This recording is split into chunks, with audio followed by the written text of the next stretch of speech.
All right, welcome back to High School Playbook. The action from Thursday evening continuing, and you'd be hard-pressed to find a more dominant team in the state than Mount Airy. The Granite Bears outscoring their opponents this year 442-22, just a wee bit. With 2 weeks left in the regular season in the action, they're trying to keep things rolling against Elkin. Mount Airy already leading 28-0 in the first half.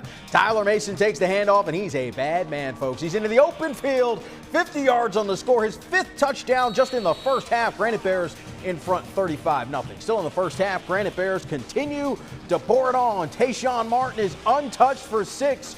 Granite Bears lead 42-0, and we're only midway through the second quarter as the ground game continues to dominate. DJ Joyce getting in on the party as well. Granite Bears win 63-0. Out in Dobson, the Golden Eagles of Surrey Central hosting East Surrey. First quarter, East Surrey is on the move. Will Jones with the toss to Matthew Edwards, who's got the corner and he's got the pylon. He's in for 6 as the Cards lead 6-0. Now later in the first half, East Surrey striking again. Jones looking long. He's got Stephen Keener in stride. 54 yards to the house. East Surrey leads 20-0.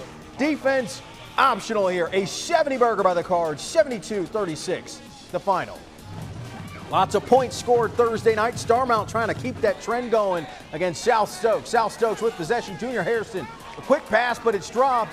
That's not an incompletion. It's ruled a fumble, and Jordan Cason is there. Rumble, big man rumble as Starmount takes over. Ensuing Rams possession. Luke Collins with the screen to Jaden Hurt Bailey, and he's putting a hurting on the defense as he's up the sideline. Give them 6. Rams take the 7-0 lead. Next offensive drive for Starmount. Jameer Billups is going to take the carry, and the man's got a caravan in front of him. Look at a host of blockers. Show the linemen some love.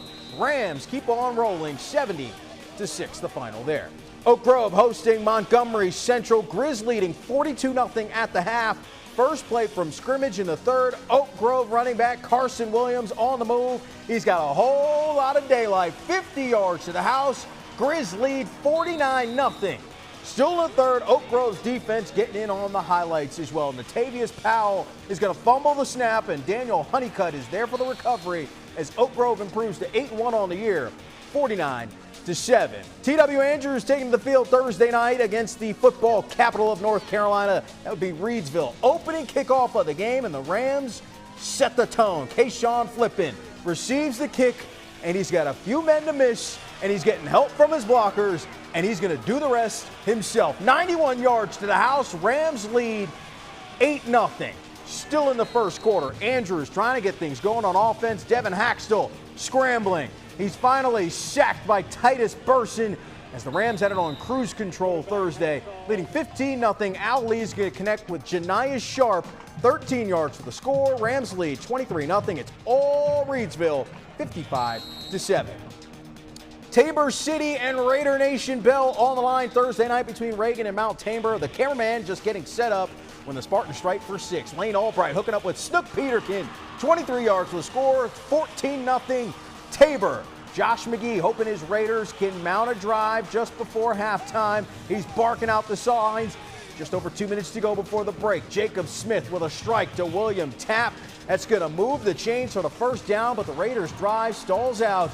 It's not going to work. Tabor takes this game, and they take complete control as they score again. It's Peterkin for 6. The duo making things happen. Spartans win 41-14. Northwest Guilford's Tanner Ballou honored before pregame, becoming the team's all-time leading passer, and Ballou put on a show Thursday night. Up 28-8. Ballou's looking long. He's got Austin Mitchell who makes the catch, falling backwards, 40 yards on the score. Northwest is up big. Just before halftime, Southwest looking for a score of their own. Alexander Marsh finds a wide-open Travis Covington. They're not going to catch him, but this was all Northwest Guilford. They win 50-20 the final. Now, it's step to that portion of the program where you made the decision. You voted for our play of the week, and 2 days of voting saw this. We head out to Reidsville where the opening kick from Kayshawn Flippin starts things off. 91 yards to the house. That is your play of the week. And our team of the week, we're going out and showing love to Bishop McGuinness, their 5th win of the year. They had 5 wins combined over the last 3 years. Good on the boys as the Villains get a win. And that'll do it for our high school playbook. We'll see you for the regular season finale next Friday night.